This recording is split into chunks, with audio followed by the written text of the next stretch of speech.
there, YouTube. We're back here today for more of our Origins Bonanza Explosion Blowout coverage, and I'm very excited right now. We're at the we're at the Command booth, the CMO and CMON, and when I get stopped by people, I always ask, what is the game I need to check out? What is the new hotness? There have been two answers, and this is one of them. We're about to learn about Ethnos from Sean. Hey, Sean, what's Ethnos? Oh, Ethnos is a very cool game. It's the new game by Paolo Mori with featuring art by John Howe, who's like a legendary J.R. Tolkien illustrator. So the idea of this game is that there has been chaos in the land of Ethnos, and all of the 12 tribes have been scattered across the 6 kingdoms, and we are looking for one ruler to unite them all and bring order back to this land. So in terms of mechanics, what happens is there are 12 different races of creatures in the game, but each game you play, there's only going to be 6 creatures in the game. So every game you play is going to be dramatically different, and one game, you could take one race out of a game that you played and add a different one, and you're going to have a very vastly different experience. So what you're trying to do is recruit different tribe members into your hand, and then play them together as bands. So at the start of the game, everybody's going to have one tribe member in their hand, and then on a turn, you are either going to recruit from the face-up pool or from the top of the deck. Now, unlike normal games, when you draw from the face-up pool, it does not get replaced. In fact, it's only going to get replaced when when players start playing bands. Now, the creatures that you have, you'll eventually form a hand, and the creatures that you have will band together in 2 different ways.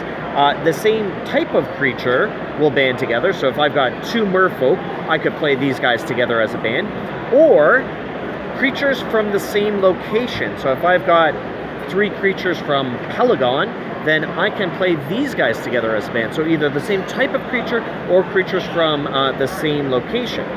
And when I play a band of creatures together, I'm going to lay them down, and I'm going to choose which one I want to be the leader of my band. So the one that you put on top, it's very important to be the leader, because that gives you access to the special powers of that creature.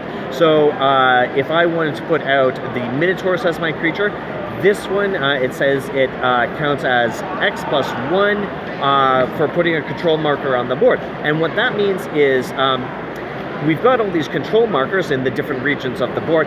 If I want to add a control marker in this region, if I'm the blue player, I have to play a band of 3 or more, because I've got 2 control markers, so my band must be 3 or more. But if I already had, let's say I already had 3 control markers in that region, a band of 3 normally wouldn't be big enough to allow me to play a control marker, but because I use the Minotaur and have access to their special powers, I can add one of my control markers to the board, just like that. And so you're going to hold on to your bands in front of you, and then we play over the course of 3 different ages, and inside the deck, hidden into the bottom half of the deck, are 3 different dragon cards. And the first 2 dragon cards don't do anything, but the 3rd dragon card, when that's found, the round ends immediately, and then we're going to score out in 2 different ways.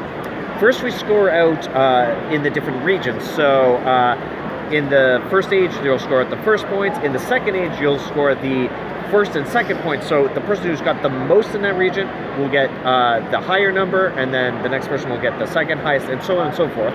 So in the third age, we're scoring out all 3. But we're also going to get points for bands. So when you play a band, it just stays in front of you, and you'll get points. And the bigger the band you play, the more points it's going to be worth. The thing that's tricky, though, is that if I had that hand of cards that I was talking about, and I decided to play these 3 together in that band that I was saying, then the remaining cards in my hand go back to the face-up pool. So every time you're drawing cards into your hand, if it's not something that works out with the band you eventually play out there, it's going to come to the face-out pool. So more options for you also translates into more options for the other players. That's the only way that the face-up pool gets refilled. So after 3 ages, you count up the points, and whoever has achieved the most glory is the winner. One of the things that's neat though about Ethnos is some of the different races come with like their own special board. So if we're playing a game with the merfolk in it, we'll all have one of our control markers on the merfolk board. And when we play a band with the merfolk as the band leader, then we're going to move ahead X number of spaces depending on the number of cards in that band.